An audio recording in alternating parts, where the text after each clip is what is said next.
Assalamualaikum warahmatullahi wabarakatuh. Perkenalkan, nama saya Ahmad Rifai dari Prodi Teknik Informatika NIM 2016-1515. Di sini saya akan mempresentasikan hasil kerja praktek saya yang berjudul Sistem Informasi Manajemen Aset SMP Muhammadiyah 5 Kaliwiro. Untuk mempersingkat waktu, mari kita ke materi. Sistem Informasi Manajemen Aset SMP Muhammadiyah 5 Kaliwiro. Yang pertama, yaitu latar belakang. Teknologi web merupakan sebuah teknologi interaktif yang dapat digunakan sebagai sarana informasi secara global yang dapat diakses oleh masyarakat umum atau pihak tertentu yang memiliki akses khusus dalam web tersebut. Teknologi web juga merupakan penerapan suatu informasi pengolahan data yang dikembangkan sesuai dengan kemajuan teknologi informasi, kebutuhan perusahaan, ataupun instansi terhadap informasi yang mudah diakses dimanapun menjadi salah satu berkembangnya suatu teknologi web. Kemudian tujuan kerja praktek. Berdasarkan permasalahan yang ada di sekolah, maka tujuan kerja praktek ini adalah yang pertama, untuk mendapatkan informasi dokumen aset dengan mudah, cepat, dan akurat. Yang kedua, merancang sistem informasi manajemen aset SMP Muhammadiyah 5 Kaliwiro. Kemudian pengertian sistem informasi manajemen aset. Sistem informasi manajemen aset merupakan suatu tindakan dari suatu instansi atau perusahaan dalam melaksanakan administrasi pengolahan dan pendataan barang. Selanjutnya, pengertian aset. Aset adalah sumber ekonomi atau kekayaan yang dimiliki oleh suatu instansi yang diharapkan dapat memberikan manfaat usaha di masa depan. Sebuah instansi biasanya memperoleh aset melalui pengeluaran berupa pembelian ataupun bantuan dari pihak lain. Selanjutnya, macam-macam aset yaitu dibagi menjadi dua. Yang pertama aset tetap dan kemudian yang kedua aset tak berwujud. Untuk yang pertama yaitu aset tetap. Aset tetap adalah properti atau peralatan yang dimiliki dan digunakan perusahaan dalam operasinya untuk menghasilkan pendapatan.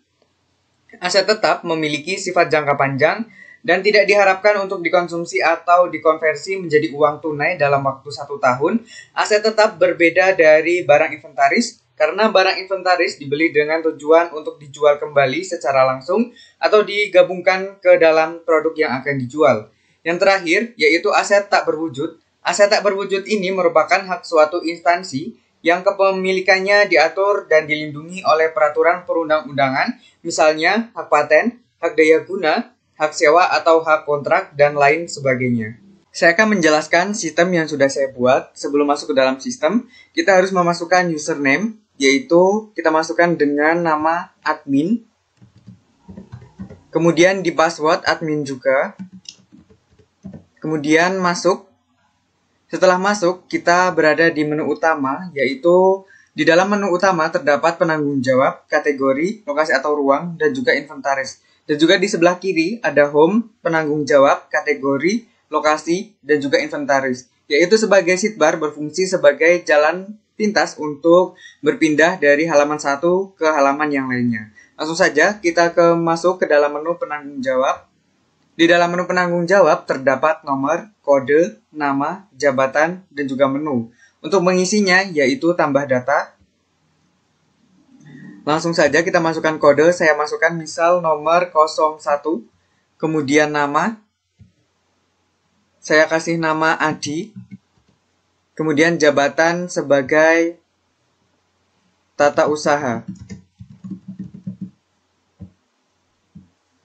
Setelah itu, kita klik tambah data, nanti akan muncul nama yang sudah kita masukkan tadi. Kemudian kita kembali lagi ke menu home, kita masuk ke dalam menu kategori. Di dalam menu kategori terdapat nomor, kode, kategori, dan juga menu. Untuk mengisinya, yaitu tambah data. Kita masukkan kode, saya masukkan misal 02, kategori sebagai komputer. Kemudian tambah data, akan muncul nama ya dan juga kode yang sudah kita masukkan tadi. Kemudian kita kembali lagi ke menu home. Kita masuk lagi ke menu lokasi atau ruang. Di dalam menu lokasi atau ruang terdapat nomor, kode, nama, penanggung jawab, dan juga menu. Untuk mengisinya kita masuk ke tambah data. Kemudian kode, untuk kode saya masukkan misal 03. Untuk nama kita masukkan ke kelas A. Penanggung jawab, di sini saya akan mengisi dengan isti. Kemudian tambah data. Nanti akan muncul kode, nama, dan juga penanggung jawab yang sudah kita isi tadi. Kita kembali lagi ke menu home. Kita masuk ke menu inventaris. Di menu inventaris ini terdapat inventaris barang, inventaris tanah, pindah ruang, pindah penanggung jawab, dan juga cetak laporan. Kita langsung masuk aja ke dalam menu inventaris barang. Di dalam menu inventaris barang terdapat nomor, kode, nama, kondisi, sumber dana, harga satuan, jumlah, ruang, kategori, dan juga menu. Langsung saja kita tambah data. Untuk kode, kita masukkan misal 04, kemudian nama, saya masukkan komputer, kondisi baru, kemudian sumber dana, misal saya masukkan di sini bantuan,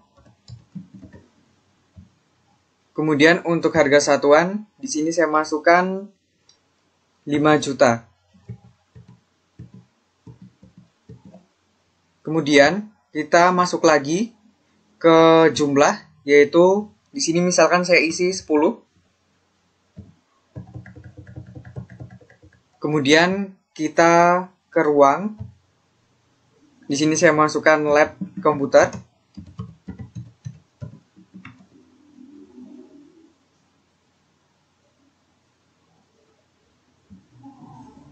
Kategori di sini saya masukkan sebagai alat TI. Kemudian kita masukkan tambah data. Di sini akan muncul yaitu kode, nama, dan lain sebagainya yang sudah kita masukkan tadi. Kemudian kita kembali lagi ke menu inventaris. Langsung saja kita klik ke sebelah kiri, yaitu di inventaris. Kemudian kita masuk lagi ke menu inventaris tanah. Di dalam menu inventaris tanah terdapat nomor, kode, nama, luas, lokasi kode X, lokasi kode Y, harga, satuan, dan juga menu. Untuk memasukkannya, kita langsung tambah data. Di sini masukkan kode, saya masukkan misalkan nomor 04. Dan juga nama,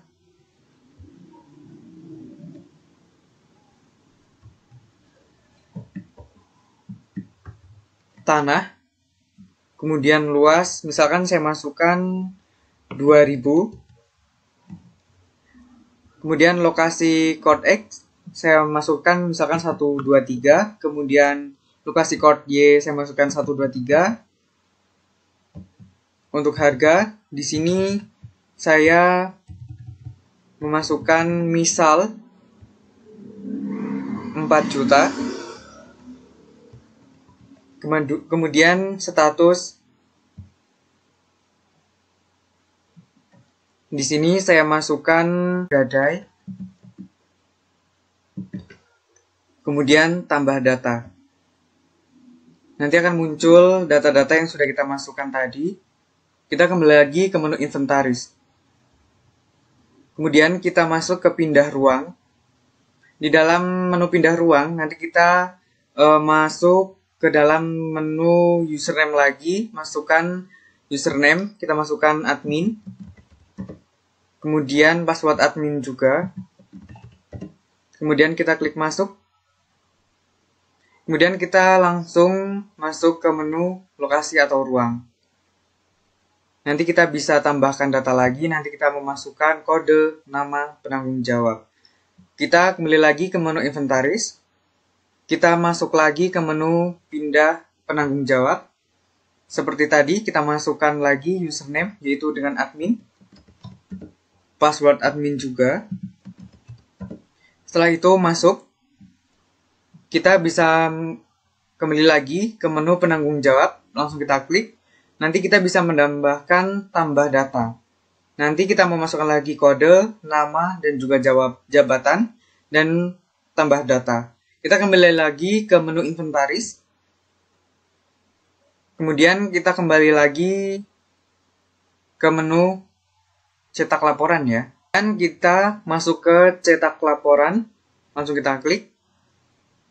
Nah, di dalam cetak laporan terdapat inventaris barang, inventaris tanah, dan juga lokasi atau ruang, kemudian label inventaris. Langsung saja kita klik inventaris barang.